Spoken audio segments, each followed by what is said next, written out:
Good afternoon, everybody, and welcome to a new episode of Steve's Wrestling Ramble. I know this is a little different, a little weird, a little whatever, but due to scheduling complications, I had to do my episode here today and at this time.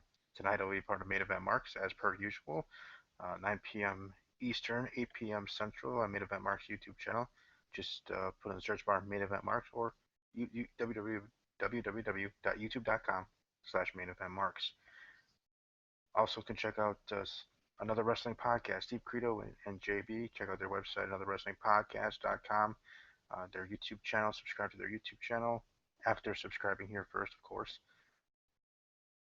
But check out all the interviews. My favorite ones I've talked about in the past: Felicia Rose, the popular fan, and one with Jim Ross, good old JR, is my two favorites so far of their entire adventure there at that podcast. So definitely check out another wrestling podcast. Check me out tonight on Main Event Marks. Also tomorrow I'll be part of Talking WWE with Jay. So I'm a busy guy with wrestling talk and other stuff. Next week, just to promote since I'm promoting on the 30th, the TV show Scream on MTV returns. So me and my friend Jay, who is the host of Talking WWE with Jay, will be bringing back our podcast review of that show after the premiere episode airs of season two. So look forward to that. I'm looking forward to it. Hopefully you guys are looking forward to it as well. But we got a lot of stuff to cover here today here on Steve's Wrestling Ramble. Again, I apologize. There's no episode last night, and I didn't want to hold it off too much longer because today we got some big news to talk about, along with other things that I wanted to talk about. First things first, let's talk about WWE Extreme Rules. I think I believe the pay-per-view went pretty well. I know I enjoyed it from start to finish. All the matches, good quality. Later on, or shortly here, I'll actually be showing a video from a YouTuber, some prominent YouTuber, meaning popular YouTuber, um, and his opinion on Extreme Rules, specifically the club. Formerly, we talk about Bullet Club from New Japan Pro Wrestling. Well, now they're in WWE and they're just a club. Gallows and Anderson. But I'll be sharing that after I go over Extreme Rules here. From top to bottom, as I said last night on Talking WWE with Jay, top to bottom, each and every match was good. I think the only issues I had was the ending of the women's title match between Charlotte and Natty. Not because Charlotte won, that was a foregone conclusion. Most people were predicting Charlotte. If there was anybody that predicted Natty, it was more heart than head, to be quite honest. So I don't know. I mean, I'm not hating people who picked Natty. I'm not saying, oh, you were wrong. I'm just saying that's probably the reasoning because I almost did. My predictions on my own show, I made event marks last week, talking WWJ previous week, where I almost went with Natty myself because I really do believe she should be women's champion at least for one time. She was Divas champion one time. She should be women's champion one time. She is one of the one of the last true women's wrestlers left in WWE. I mean, I know you have the up and comers like Sasha Banks, Bailey, and others, and Charlotte as well. But I'm talking about true women's wrestlers of her time. She's been in WWE for a long time, longer than probably most even know. So I think she definitely deserves a title run, whether it's just a short one or whatever. It doesn't. I think she's earned it. I think she deserves it. But will WWE give her that chance? Probably not. And if she's fine with that, then more power to her. But that ending, having Dana Brooke with Charlotte now, okay, I'm like whatever with it because I can see why they did it because WWE doesn't seem like they have enough trust in Dana Brooke. That's the word I'm looking for. Trust in Dana Brooke to have her on her own. Maybe I'm just looking too much into it, but that's my opinion. And maybe WWE just thought, well, we can't have her alone yet because A, maybe we don't trust her, or B, it's just not called for her as of right now. She's supposed to be with somebody. She was supposed to be with Emma. Well, now we're going to take this storyline and put her with somebody else, and they chose to be with her to be with Charlotte. And with what happened on Raw, now exclusively it's going to be them two, with Dana Brooke is supposed to be the muscle, even though really Charlotte doesn't need anybody. to be quite honest, in my opinion, in general. So I think they just wanted to put Dana Brooke with somebody. So Charlotte there, like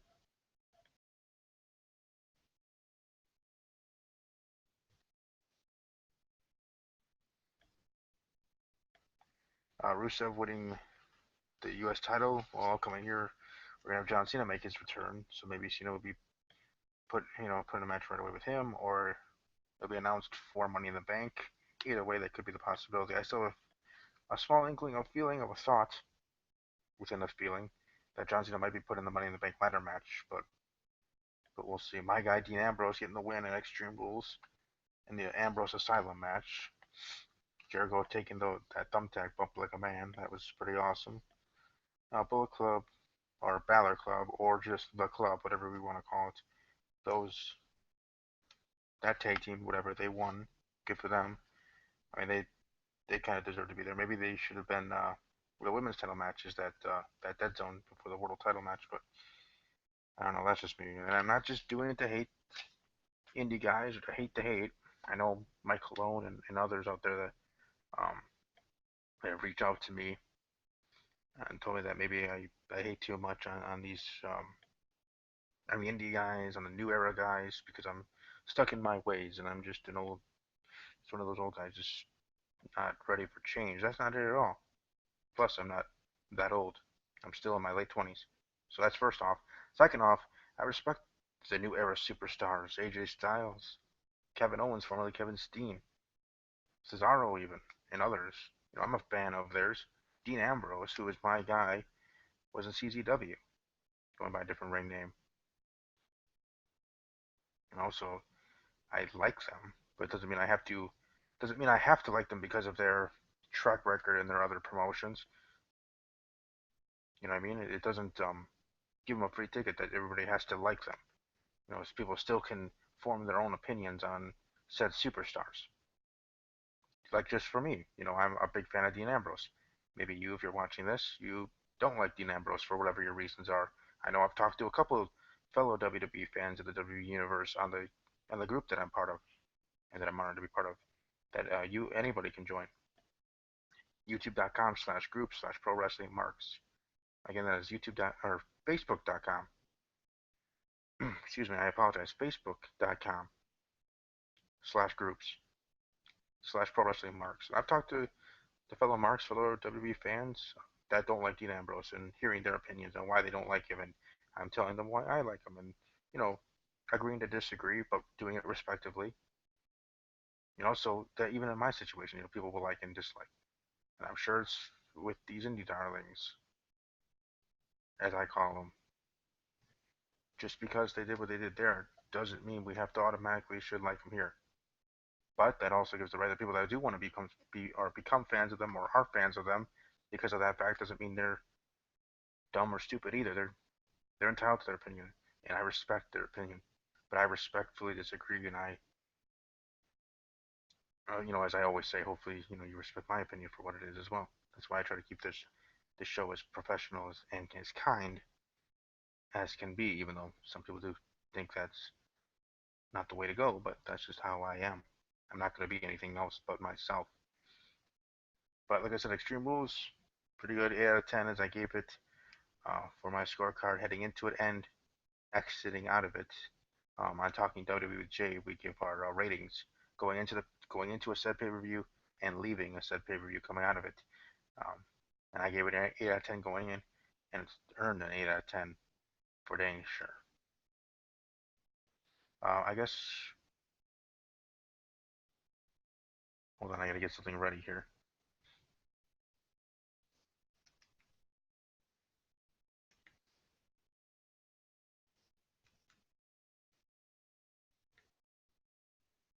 Sorry about this. I'm trying to get something set up so I can show that video I wanted to show.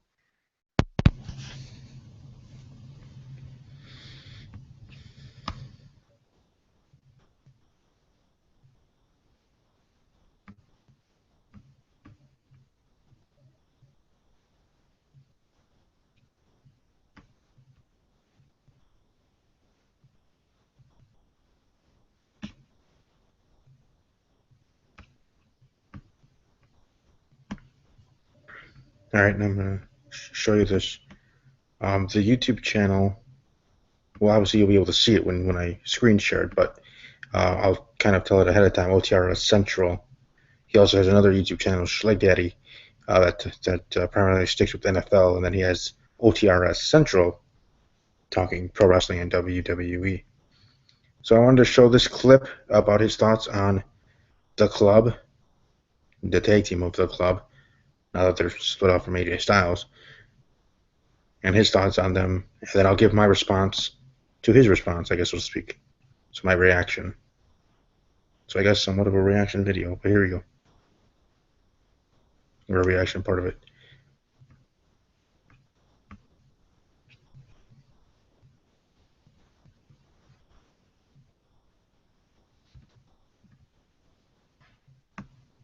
It was a mild waste of time. A mild one. Like, you look at the beginning, and you've got Anderson and Gallows. Oh, the club versus the Usos. We're going to boot the Usos now because we don't like Roman Reigns, and they're sticking up for their family because that's a stupid thing to do. Because it's not awesome, because Roman Reigns isn't awesome. And the Bullet Club, these two bald fucking jabbers that 6 months from now will be enhancement talents or out of TV if not future endeavors. We love them because they went to New Japan, and that's awesome. Ah, shut the fuck up. These two bald, boring fucks bring nothing to the table. It's like a souped-up version of the Basham Brothers. A souped-up version! And not a good one either. These two dumpy, frumpy-looking motherfuckers. Did you have people that actually excited about these guys? I mean, what the fuck are you going to do with them? There's no personality. There is nothing interesting. You can take your Bullet Club and shove it down your throat and pound it up your fucking ass. Because newsflash, ding dong, dumb dicks, this ain't fucking Japan, and that shit ain't any goddamn good here. Period. Got about as much value as the goddamn yen. Get the fuck out of here. Well, at least they went over the Usos. Skip and whoop-de-fucking-do. It doesn't change the fact that this used to be Festus, that this used to be a member of the Straight Edge Society, who went to TNA and became a member of easily the worst faction in the history of the professional wrestling business in the Aces and Eights. But now, it's the Bullet Club. That came from Japan. Yeah, it's awesome. Ah, shut up. Mediocre opening match. The bald jobber fucks go over next. U.S. title match. Kalisto actually gets on the main card. Of course.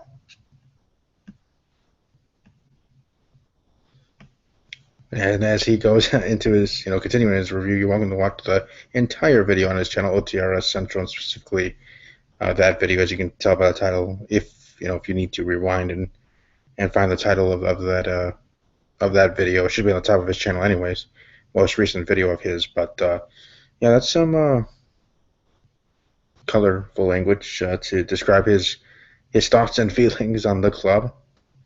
Now, I'm not going to be going that far and swearing and yelling to share my opinion, as I do everything in a mild-mannered way, which is me, and that's him.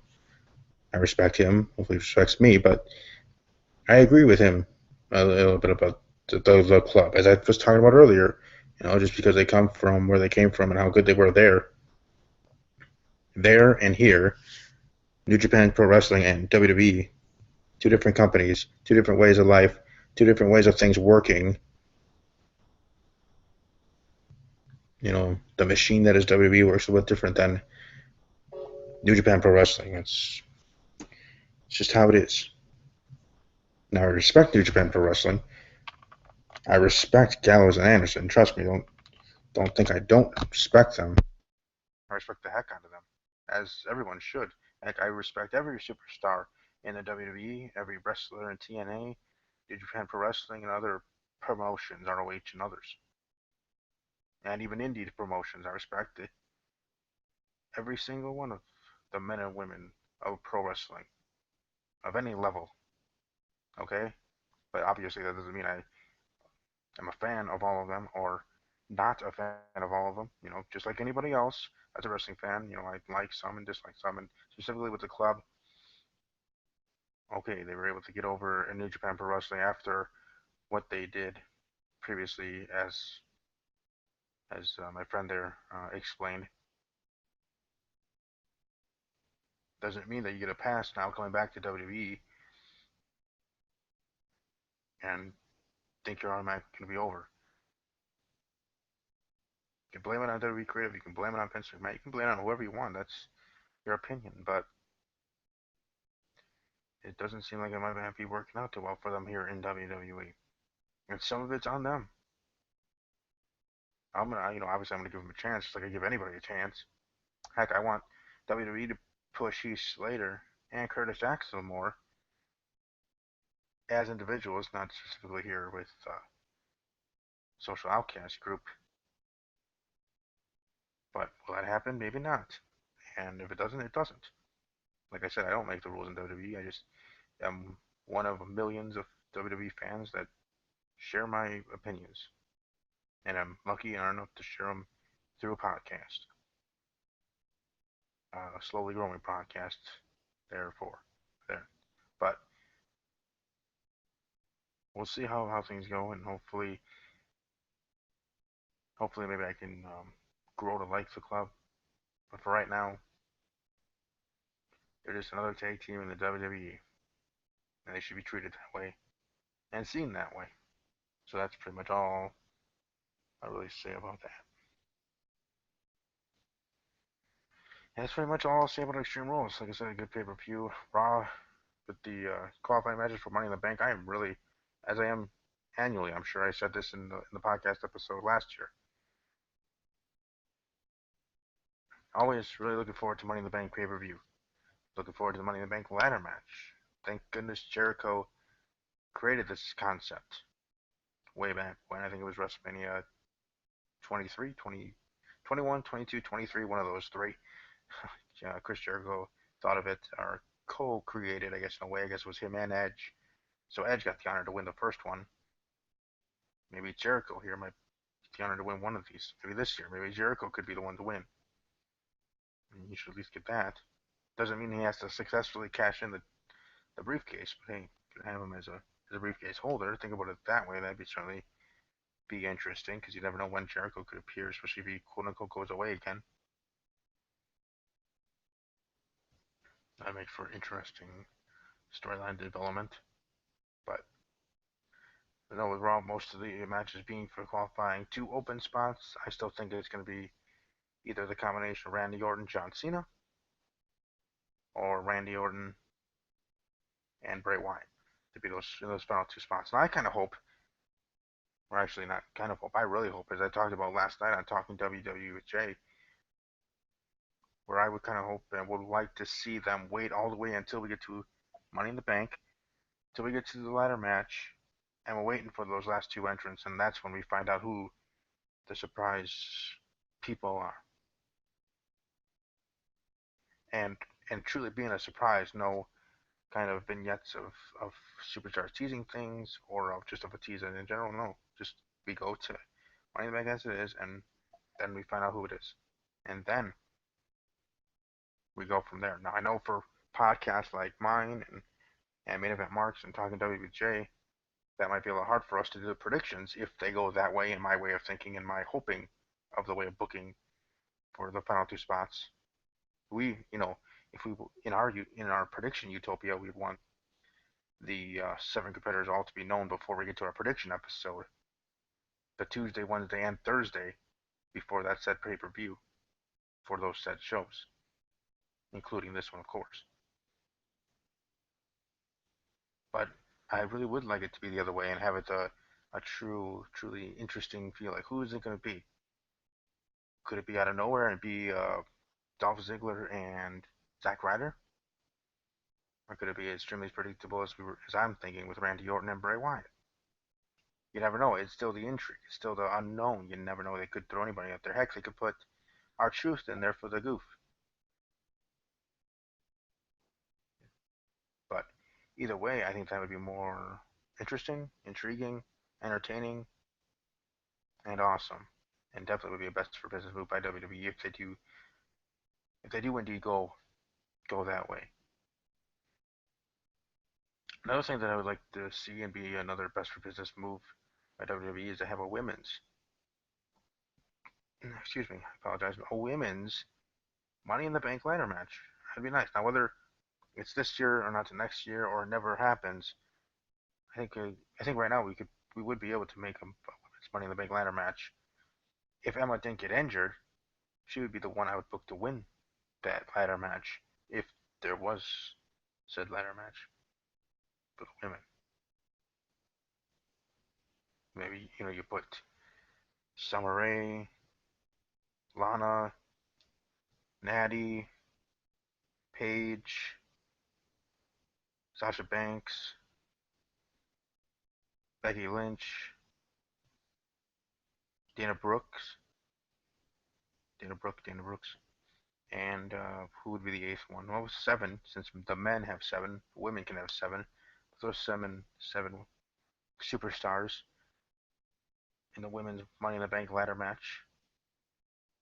And if those seven are the seven, if they do have one this year, which, like I said, I hope they do. Now, the way things are going, they might not, but you never know. It wouldn't take too much for that to happen. They could either announce it already as the seven women, so they could hold off all the way to the go home show and announce this match, or if they do want qualifying matches, they could do it on any of the Raws here leading up to Money in the Bank. So the following week we have, the first week here we have the men's qualifying matches. Then next week we have this, which would then mean on Saturday or Sunday on Twitter and WWE YouTube channel, they would be promoting this and saying that, hey, this is going to happen by per Shane McMahon and Stephanie McMahon sort of thing. You know, still putting it into a storyline kind of thing. Way I feel. If you really want to put it in the storyline kind of feel, that one would be a Stephanie McMahon move because the women's um, division, and something else changed. So that'd be kind of nice. And if they do have those seven my odds-on favorites, if those specific seven are in there, I would have Becky Lynch win the the briefcase, be Miss Money in the Bank.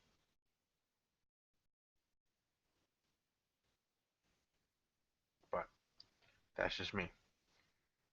Under the big topic for today, SmackDown will be going live starting July 19th, I believe. Tuesdays live. It's another great move by WWE. Finally, SmackDown going live, going to that kind of thinking, and I really hope that it can, I don't know, make SmackDown better. As we talk about this whole make Darren Young great again, which is a spoof coming off so a tagline for Donald Trump's presidential candidacy, make America great again. Well, let's make SmackDown great again. Let's make SmackDown like SmackDown was back in the day, back in its heyday, back when SmackDown to me was more enjoyable and better than Monday Night Raw.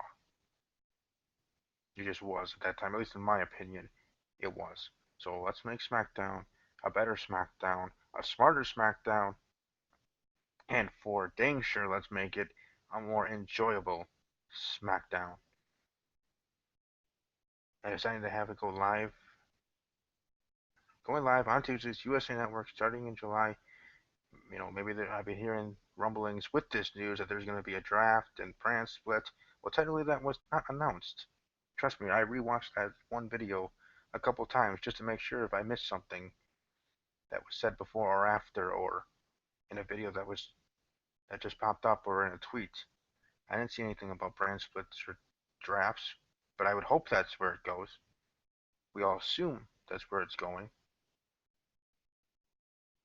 The big news could just simply be of SmackDown going live and not having a brand split, but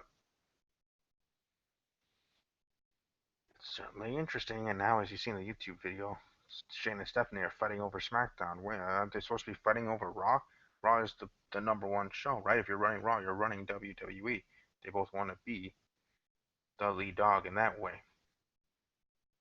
So I just found that a kind of interesting if you're thinking in storyline kind of kayfabe world in that regard. But like I said, a big step, a good step, a positive step for that. As I talk about, if they do have a women's Money in the Bank ladder match, that'd be another big step for that division and its revolution. First having um, main eventing an NXT Takeover show, main eventing Raw in either a match or a segment in the past. Now the next step in inventing a pay-per-view and having a Money in the Bank ladder match, and maybe even, we want to talk about equality in WWE, having a women's Royal Rumble, and actually calling it a Royal Rumble on the pay-per-view WWE Royal Rumble. That would kind of be how that would work, right? So it wouldn't be just a battle royal. It wouldn't be even no. It'd be actually a Royal Rumble, even if there might only be 12 or 16. This is what you have, okay? If you have only that many, that's how many you work with. But it still could be a call of the Royal Rumble. It still can work, and we would understand because it's not going to have 30 participants like the men do for the Royal Rumble, but it'd still be entertaining and interesting. At least to me, it would in that respect. So a women's Money in the Bank ladder match and a women's Royal Rumble, I hope does happen. If not here soon, at least in the next 4 years. I was going to say 10 years, but the way things are progressing in the world and in professional wrestling in regards to women, I'm going to give them a little bit less time because it really, things are progressing rapidly in a good, which is obviously a good thing. And hopefully that we get on and actually do these things, make these things work, and have these things soon be a regular thing. So hopefully in the next 4 years, sometime soon, we'll have either one of these ideas or both of these ideas in WWE. But we will sure see. But SmackDown going live, I'm looking forward to it. I'm sure I'll be talking about this again later tonight on Main Event Marks, and tomorrow for sure. Tomorrow night, Thursday night, at 6 p.m. Central, 7 p.m. Eastern, on Talking WWE with our laid back Thursday news and notes episode with me as a co-host, Jay, the host. It is called Talking WWE with Jay, and Stephen A, the fellow co-host for that show.